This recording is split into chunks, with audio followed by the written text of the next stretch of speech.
But first at 6:30, families having to change schools as the district closes some campuses. Yeah, it's because there aren't enough students enrolled. That's one of the reasons. An issue we've covered in depth for you in our Bridging the Education Gap series. Tonight, Luz Caballero shows us the impacts it's having on parents and kids in the Glendale Elementary School District.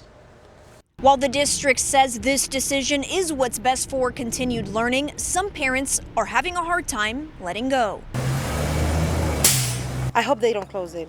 I hope they can stay open. Rocio Arriola says Desert Garden Elementary holds a special place in her heart. Because it was my first child that I bring here for school, like 15 years ago. Soon, though, her kids will have to leave the school they love because Desert Garden is being turned into a preschool at the end of the school year. They're going to change it to Challenger School, and I think Challenger School is too small for all these kids and the Challenger's kids. Assistant Superintendent Mike Berrigan with the Glendale Elementary School District saying while it may be a hard change for some, it's a necessary one. We've been communicating for the last 4 or 5 years that we're seeing a downward enrollment decline. He says affordable housing and more competition within education contribute to fewer students, challenges forcing the district to close 2 schools last year. IMES and Sign were closed. IMES, we're working on looking into some grants. It's a historical building, and so we'd like to preserve that.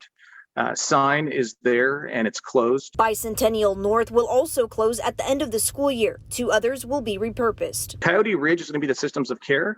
And then we have Desert Garden, that's going to be the preschool. Berrigan says the closures are part of a multi-year plan to keep the district financially solvent so they're not taken over by the state. We created a map of new boundaries and directed them into the areas in which they would now be attending. And we're going to work very hard to make sure that it's a smooth transition. Luz Caballero, ABC 15, Arizona.